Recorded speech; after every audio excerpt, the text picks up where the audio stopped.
know the basics of studying Makharej.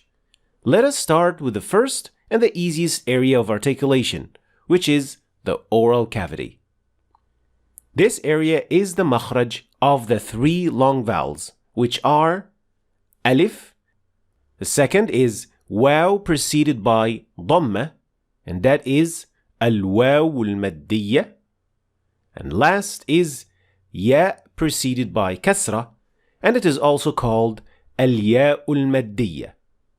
Now, naturally, we're adding the word Madiyya after waw and ya because there is another version of these two letters in which they are not functioning as a long vowel, and their pronunciation will be slightly different from their pronunciation as long vowels. But now we're only focusing on the three med letters. These three med letters do not have a specific point that they finish at, like other consonants do. Instead, these vowels finish with the stopping of the sound. You're basically pushing air through your throat, but that is not the only thing you're doing. The shape of your lips and other organs in your mouth determines what sound this flow of air produces.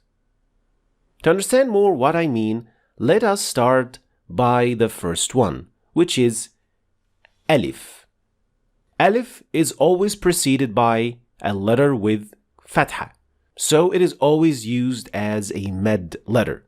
When pronouncing alif in Arabic, the only thing you should be paying attention to is the opening of your mouth. It should not be too wide open, and at the same time, it shouldn't be too closed either.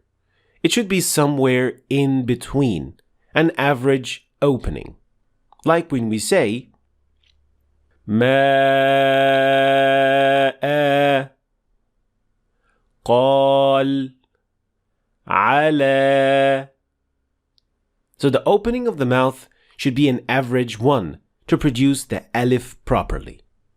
As for the waw, it is the same process, except that the lips will be in an O shape, again in an average position.